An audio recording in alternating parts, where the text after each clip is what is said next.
Assalamualaikum, nama saya Megai Rizal bin Muhammad Fadli. Saya ingin menceritakan sedikit sejarah tentang perubahan iklim dunia.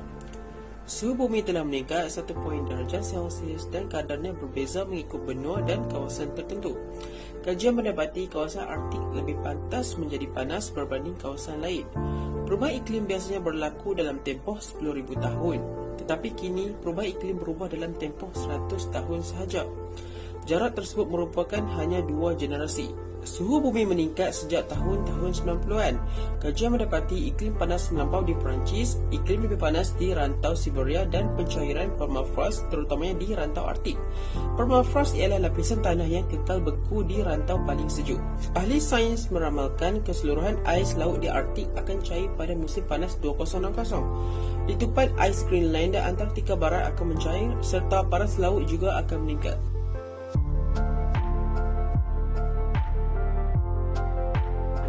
Hai, Assalamualaikum. Nama saya Nur Ain Putri Nadila binti Abdul Malik, merupakan ahli kumpulan Power Use.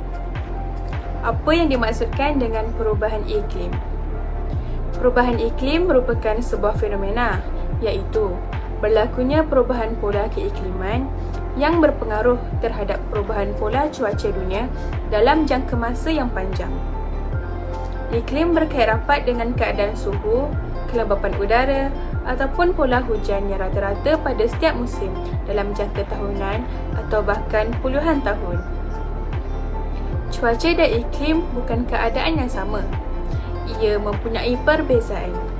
Cuaca ialah keadaan atmosfera seperti suhu dan hujan dalam tempoh masa yang singkat, iaitu dalam beberapa jam atau beberapa hari sahaja.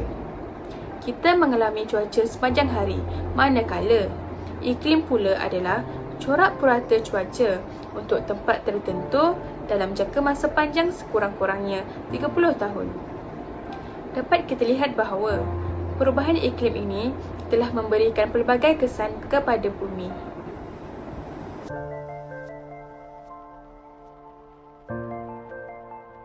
Assalamualaikum dan hai semua, saya Nulaila Azwa binti Norani. Saya ingin mengulas sedikit mengenai faktor berlakunya perubahan iklim dunia. Yang pertama ialah gas rumah hijau. Gas rumah hijau adalah gas atmosfera yang menyerap dan memancarkan radiasi dalam lingkungan haba inframerah. Proses ini adalah penyebab utama kesan rumah hijau. Antara gas rumah hijau utama yang terdapat dalam atmosfera bumi adalah wap air, karbon dioksida, metana, nitrooksida dan ozon. Seterusnya, pemanasan global. Pemanasan global atau pemanasan sejagat ialah peningkatan suhu atmosfera bumi secara berterusan akibat daripada kesan rumah hijau yang melibatkan pertambahan gas karbon dioksida, klorofluorokarbon dan bahan pencemar yang lain yang menyebabkan peningkatan suhu dunia. Faktor yang ketiga ialah pertanian dan penternakan. Penggunaan racun serangga dan baja kimia secara berlebihan ini telah mengeluarkan banyak gas rumah hijau, terutamanya gas metana. Kegiatan penternakan juga menyebabkan berlakunya pemanasan global. Hasil buangan najis haiwan ternakan seperti kambing dan lembu telah menghasilkan dan membebaskan banyak gas metana ke angkasa. Faktor yang keempat ialah pemanduan bermotor.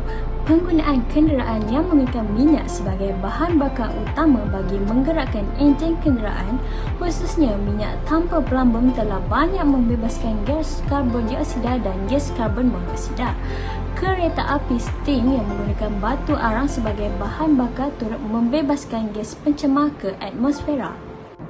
Akhir sekali, faktor perubahan iklim dunia ialah perubahan orbit bumi.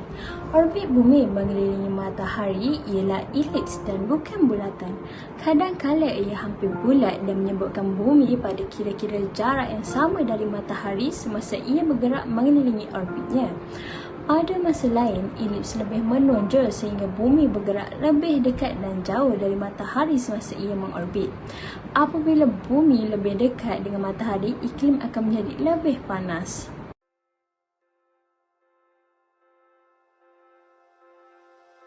Hai, Assalamualaikum. Nama saya Muhammad Razul Dahwanuddin dan saya merupakan ahli kumpulan Power Use.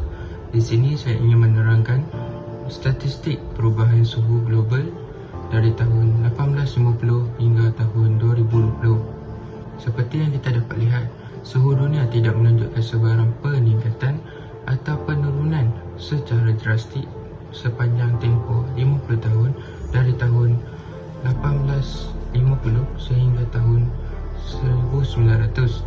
Seterusnya, kita dapat melihat peningkatan suhu sehingga tahun 1940 sebelum turun semula pada tahun 1950.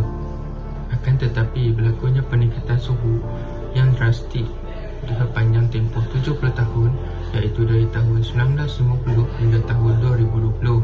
Hal ini adalah disebabkan oleh peningkatan pelepasan gas rumah hijau, penggunaan gas klorofluorokarbon ataupun lebih dikenali CFC, serta peningkatan penggunaan kenderaan bermotor. Hal ini telah menyebabkan banyak gas karbon monoksida yang dilepaskan ke udara dan seterusnya menyumbang kepada peningkatan suhu dunia serta penipisan lapisan ozon.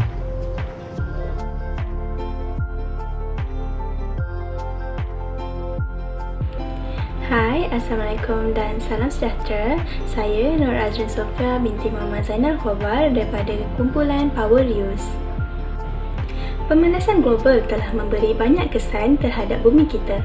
Antara kesan yang dapat dilihat dengan mata kasar kita adalah yang pertama, berlaku pencairan ais di kutub utara dan kutub selatan.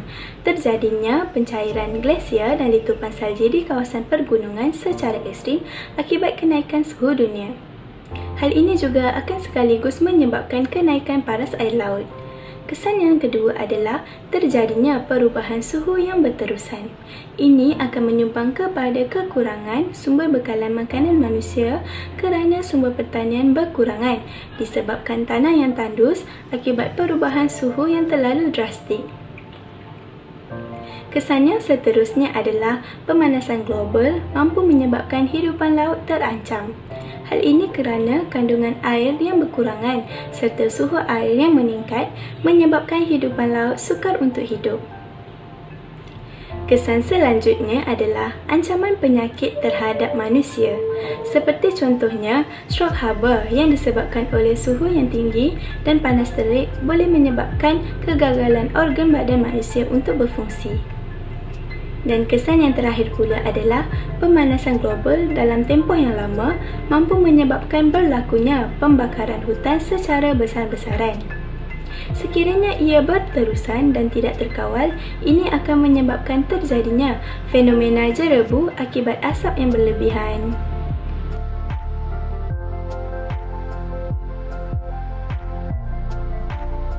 Nama saya Chan Guan Sen. Saya dari Course Mechanical Engineering. Hari ini, saya ingin membentangkan tentang langkah-langkah untuk mengurangkan perubahan iklim di seluruh dunia. Kebelakangan tahun ini disebabkan perubahan iklim di seluruh dunia, banyak negara telah melanda bencana. Contohnya, di Australia, perubahan iklim telah menyumbang kepada keganasan kebakaran yang berlaku pada hujung tahun 2019 hingga ke awal tahun 2020.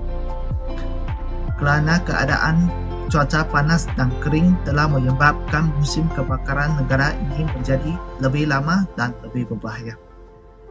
Oleh sebab itu, kita sebagai penduduk bumi, kita haruslah menjaga bumi ini supaya generasi yang akan datang dapat melihat persekitaran yang indah dan bersih. Oleh itu, kita perlulah menjalankan penanaman semula tumbuh-tumbuhan di kawasan pembalakan hutan dan sekitar dalam bandar.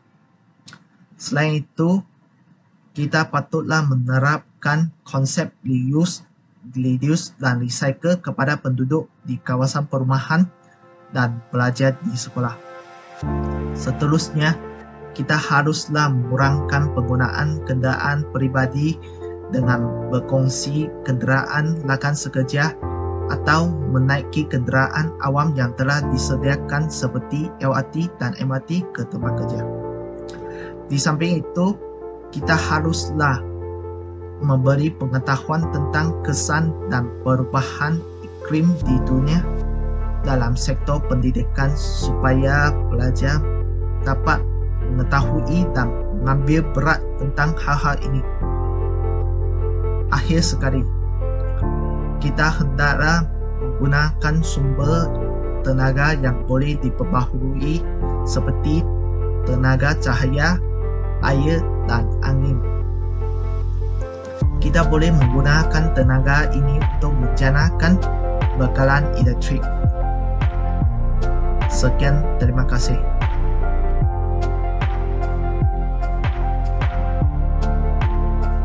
Selamat sejahtera, nama saya Mukesh Chandra dan saya adalah seorang ahli kumpulan daripada kumpulan Power-Yes. Sekarang saya ingin membincangkan tentang rumusan infografik kumpulan kita, dan kini adalah dalam Matlamat Pembangunan Lestari 2030, tindakan iklim adalah matlamat pembangunan Lestari ke-13 yang menyarankan tindakan segera untuk memerangi perubahan iklim dan kesan buruknya. Laporan Global Risk Report 2020 oleh Forum Ekonomi Dunia turut meletakkan kegagalan tindakan mitigasi dan adaptasi terhadap perubahan iklim sebagai ancaman paling utama dihadapi dunia masa kini. Pemanasan global akan mendatangkan implikasi ke atas kehidupan manusia sejagat meliputi isu bekalan air, masalah kesihatan, kecukupan bekalan makanan dan kesejahteraan alam sekitar. Isu ini perlu ditangani secara global dengan melibatkan seluruh masyarakat antarabangsa. Itu sahaja daripada saya. Sekian, terima kasih.